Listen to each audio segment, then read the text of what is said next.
April's a really busy time for farmers because we're gearing up to start seeding. It's a pretty big time of year for accounting firms like MNP because it's tax season.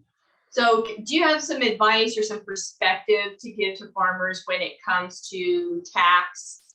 I want everyone in the industry to remember our main goal and objective is a massive tax bill. I'm really tired and frustrated at the industry coming to me saying they want less income tax. Our tax rates for our small to medium size grain operations is 9 to 11%.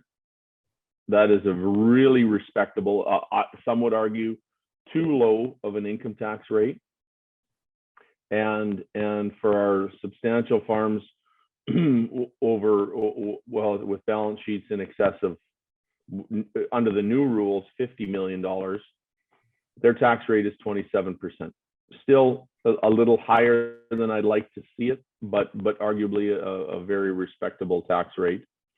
And those are just recent announcements by the Trudeau government that I never actually expected. Those restrictions used to occur at $15 million at the balance sheet, made people lose their small business deduction. They've raised it to 50, which from an adjustment from inflation perspective is very reasonable. And so I commend them on that. And I don't say that often on the financial side, but Cherilyn, one of the key ideas I'd like to make sure that we got instilled in our industry is tax is not an enemy. The only way to get our balance sheets in good shape is sell grain, have taxable income, and use that to grow and reinvest in our business, or pay down debt, or build liquidity reserves for the future, whatever that holds in our business. And the only way to do that is generate taxable income. I welcome giant tax bills because of operational profitability with open arms. And it's necessary to build the liquidity and pay down debt and grow and expand our businesses. So Dean, for some of the young farmers that might be tuning in, they're trying to wrap their head around tax.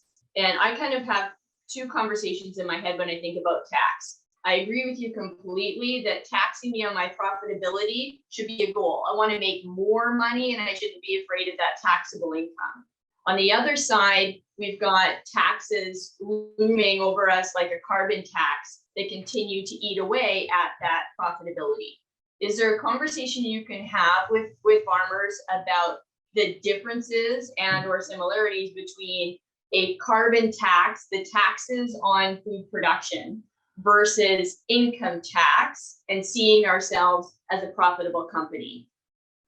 Well, the carbon tax is one that because of the mainly its effect not directly on growers, but in our supply chain, both upstream and downstream, for fertilizer and freight being the two major ones.